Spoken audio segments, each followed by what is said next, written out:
están construyendo, tratan de construir y darle legitimidad a lo que ellos en calles y plazas han gritado acerca del fraude. Nosotros estamos con el analista político Fernando Tuesta Soldevilla para que nos ayude a entender un poco el tema. Bienvenido, señor Tuesta Soldevilla, a Exitosa Perú.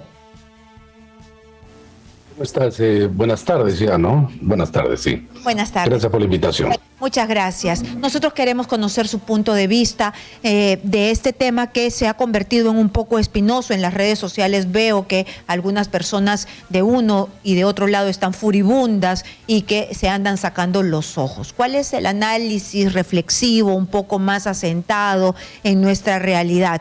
Se dice ya las instancias correspondientes, el Ministerio Público, el Jurado Nacional de Elecciones han dicho que no ha habido fraude. Nosotros desde esta tribuna dijimos, bueno, las pruebas no las muestran, no hay fraude. Ya el Jurado Nacional de Elecciones dijo que Pedro Castillo es el presidente de la República. Hay una comisión investigadora.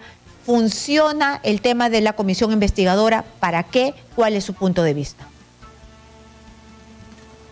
A ver, yo vengo siguiendo elecciones hace 40 años. He sido jefe de OMPE, he formado parte de misiones internacionales de observación electoral en muchos países de América Latina. Debo decir que en el Perú estas elecciones han cumplido exactamente con los estándares promedio desde el 2001. El único y último fraude que hubo en el Perú fue en el año 2000. No se ha hecho más ni menos que otras elecciones. La diferencia es que en este caso, encabezado por la señora Keiko Fujimori, no pudo aceptar una tercera derrota de la única candidata que llegó 3 veces a la segunda vuelta, perdiendo 2 de ellas por un estrecho margen. En América Latina y particularmente en el Perú, si tú tienes una diferencia muy pequeña, siempre vas a agitar fraude. Digo, no solamente en el Perú, sino también en América Latina. Esto es lo que se llama los resultados ajustados. Esto es parte, lastimosamente, de una falta de cultura política democrática.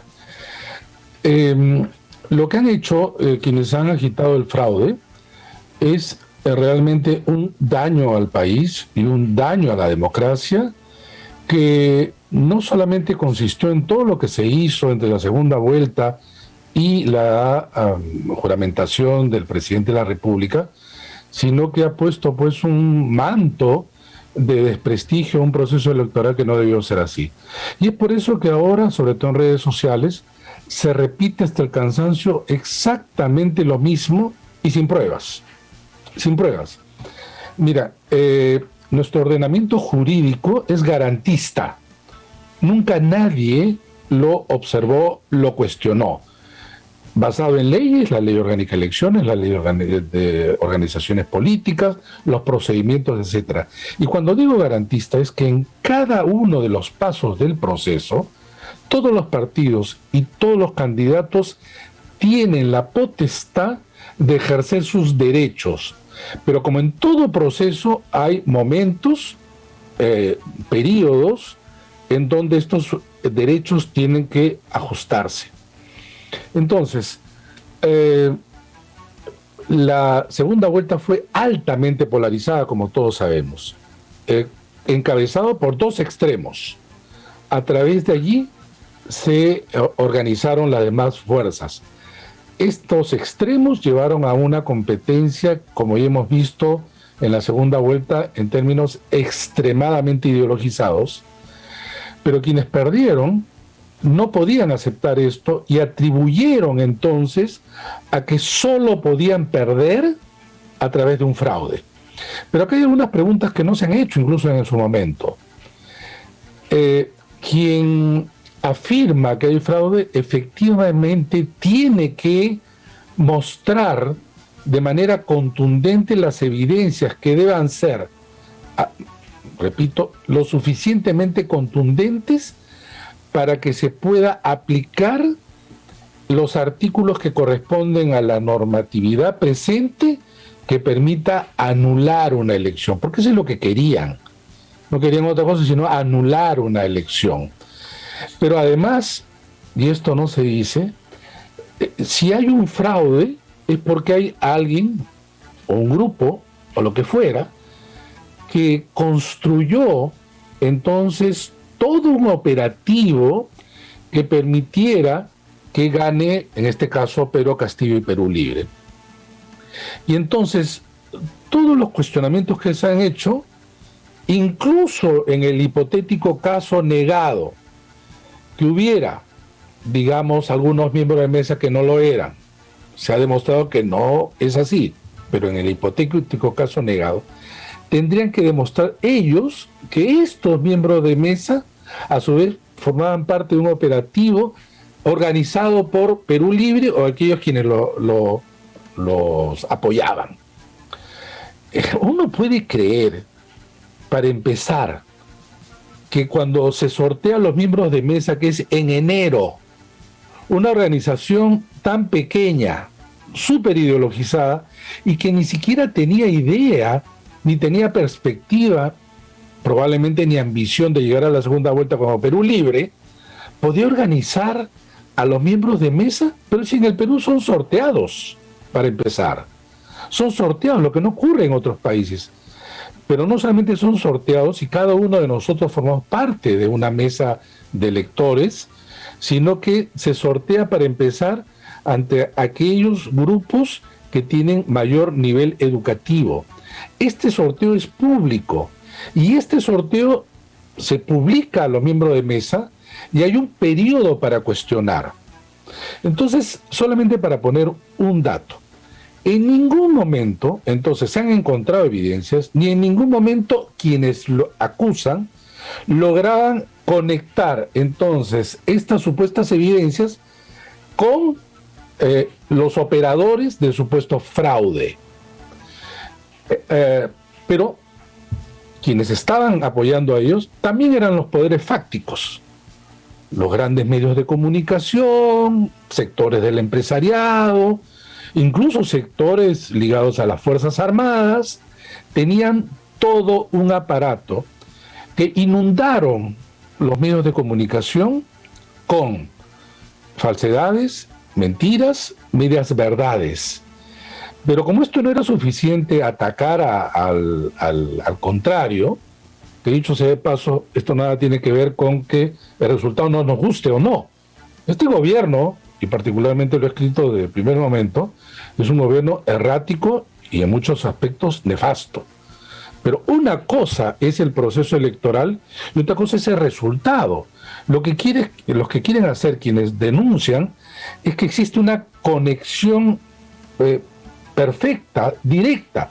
Y es por eso que cuando tú dices las elecciones fueron íntegras, te dicen, mira Castillo lo que está haciendo, este camino al comunismo, pero son cosas distintas. Claro, pero eso no tiene nada que ver, por supuesto. Y además yo quiero recordar una cosa también con otra. Que hubo un estudio del propio Ipsos, ¿no?, que decía que había mediante un mecanismo matemático habían determinado que este supuesto fraude era un porcentaje del, o sea, lo que usted me ha dicho, que es lo mismo que se ha presentado en todas las elecciones, era un porcentaje de mesas mínimo y que no podía ser catalogado como fraude, sino que era un porcentaje de, que digamos, de error, ¿no? Y lo dijo Ipsos. Además, para decir fraude tiene que haber prueba, y si no hay prueba, no hay nada. Y cuando no se muestran las pruebas, no hay cómo sostener algo. Ahora, mi segunda pregunta.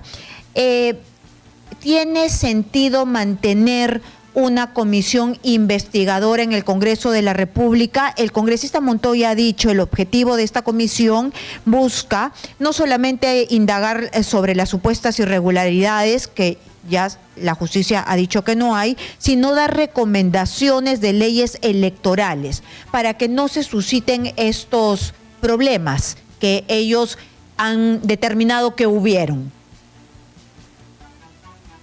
El Parlamento de la República evidentemente es la representación política. Esta es una comisión política, encabezado digamos, apoyado y con la iniciativa de quienes no solo perdieron, sino que quienes han hablado de fraude. Ellos son de alguna manera juez y parte. Ya podríamos incluso prever qué puedan decir sobre esto. ¿Esa comisión va a terminar diciendo no hubo fraude? No lo creo. No lo creo. Pero ya no tienen piso, ¿no? Están invitando, están construyendo, tratan de construir y darle legitimidad a lo que ellos en calles y plazas han gritado acerca del fraude. ¿Tiene sentido? Perdóneme, yo he visto, o por lo menos me he enterado de lo que se discute y quienes están incluso asesorando. Son personas que en realidad ya sabemos hacia dónde apuntan. ¿Tienen derecho a hacerlo? Tienen todo el derecho. Ahora, eso va a tener un significado relevante en términos de decir que sí o no hubo fraude. Pues no. Quieren además atribuir a los organismos electorales a que ellos demuestren que no hubo fraude. Perdónenme, en cualquier parte medianamente enterado sobre procesos electorales, esto es un despropósito. Es por eso y es contundente, y quienes hablan acerca de fraude no logran responder a esta pregunta. Ningún organismo internacional de observación, ningún organismo nacional de observación, ningún gobierno ha cuestionado las elecciones en el Perú. Ninguno. Pero entonces, ¿por qué seguir agitando esto que le ha hecho daño al país? Porque en el Perú lamentablemente no es la forma como actúan los políticos, no están dispuestos a aceptar, porque para ellos han asociado aceptar la legitimidad del proceso con el producto del proceso, que es este gobierno. Es este gobierno. Entonces, quienes hablamos de esto dicen, bueno, porque tú estás a favor de Castillo. No es así. No es así. Si hubiera ganado la señora Keiko Fujimori, hubiéramos dicho exactamente lo mismo. Porque hay que recordar que la primera, cuando fue el boca de urna y Keiko Fujimori iba ganando ligeramente, además ella festejó esto, desde las filas de Perú Libre se habló de fraude. Fueron los primeros que hablaron. Cuando se invirtió y hubo el conteo rápido, estos también se invirtió, quienes hablaban de fraude. Pero ninguno de ellos, en ninguno de los casos, ha habido fraude, digamos, y de ninguna manera íbamos también a aceptar, digamos, una narrativa de parte de Perú Libre, si es que no hubieran ganado las elecciones, que pudieron haberlas perdido. Y es necesario, señor Tuesta Soldevilla, seguir extendiendo esto, porque nuestro país está suficientemente polarizado y encuentro que hay una discusión porque se pida perdón de rodillas. Se hizo el daño, ya está hecho el daño, no podemos retroceder el tiempo. ¿Es necesario ese perdón? Son gestos políticos, ¿no?